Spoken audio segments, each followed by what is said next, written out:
Hey there, One Up Indie here, coming with the 5th devlog for Super Demon Survivors, and I wanted to share with you tons of things which we did, and we are extremely close to releasing the game on Steam for beta testers. So once again, not many days left to do that, but of course internally we changed or upgraded a lot of features, a lot of things, so there was a lot of things going on in the background which I'm more or less sharing with you now. Of course not most of that is relevant for you, but of course a few things are hopefully interesting to see.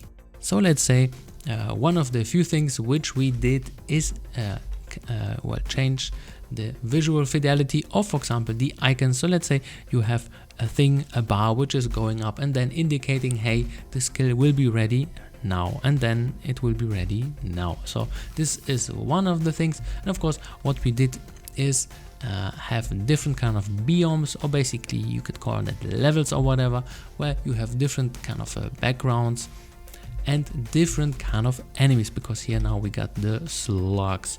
Go on, give me a level up.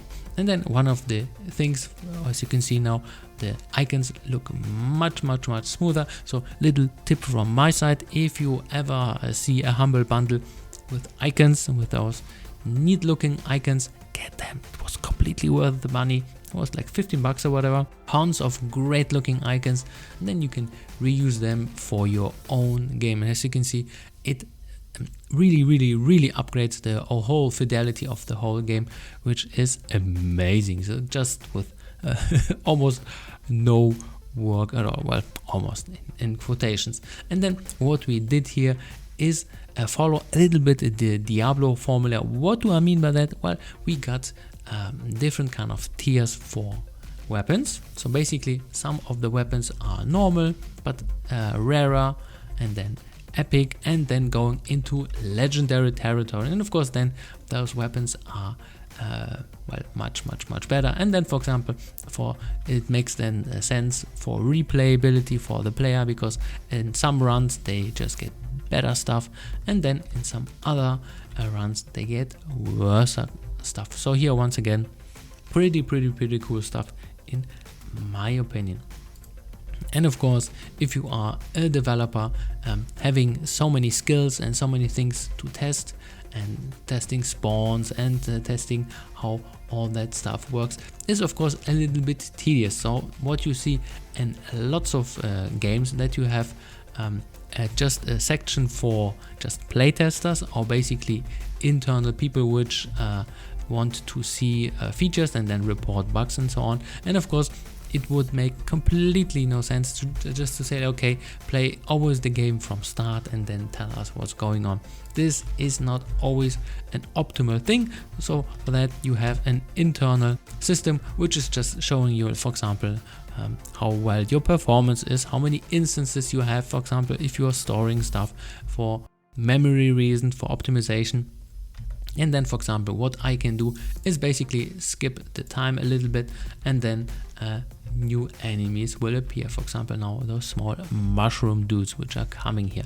And then of course we just say, okay, I want to test the first weapon or the second weapon or whatever. Then we just upgrade it, and now whoop, he will just hit like a truck. Of course this is great for playtesting. So once again, internal systems for debugging and testing, of course, where you can have all the weapons and where you can skip time, where you upgrade stuff, you tweak things on the fly, which are a normal thing, which is pretty good. For example, if you have a very let's call it not math heavy and not statistics heavy game, then this stuff is not that kind of important. But of course for such a game where the math and the numbers actually do matter, because you got some meta builds and late game builds, early game builds, and some weapons are better for this and some are for that, and therefore it is kind of a different gameplay. So therefore we just say like, hey, we need a system like that,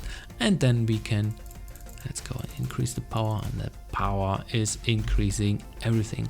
And then we are really, wow, okay, now we are really hitting like a truck. So once again, this is the thing which you want to have in a video game. And of course what we did concerning the UI. Besides swapping the icons to more pleasantly looking ones, we have, come on, give me a level up. Come on, faster. No, yes, no. And here we go.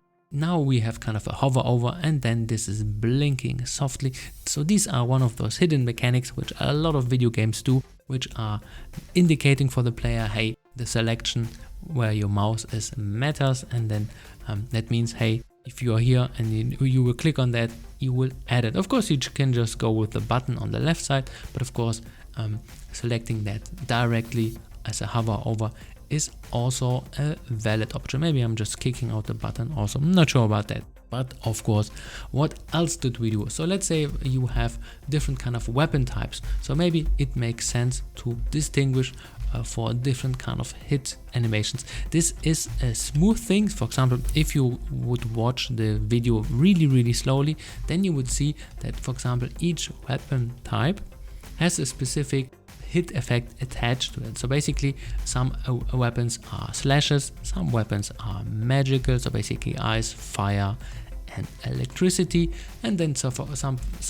weapons, for example, are blunt or thrust attacks. And of course, that is being signified by a hit effect, which is kind of difficult to see because there's so much going on, but it does signify to the player already there's actually something going on. So once again, hidden mechanics and hidden small visual effects which make the game a little bit more polished. So these are a few things which are in there. And of course, the last thing which I wanted to show off is that we are adding a small campaign. So this is how it will go. Basically, we will have kind of a stringent campaign where you can go from one biome to the other one, unlocking some characters on the fly and having a more obfuscated storyline.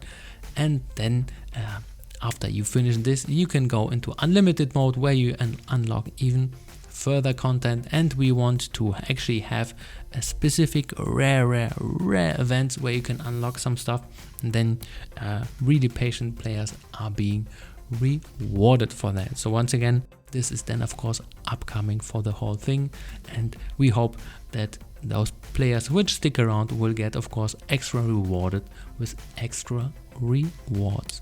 So this is a key feature which is then giving a big thank you back to the community, which is then still sticking around saying like, hey, I like where this is going. Alrighty, that was it from my side. Alrighty, hopefully you enjoyed this small window inside Super Demon Survivors. Have a good one. One up indie.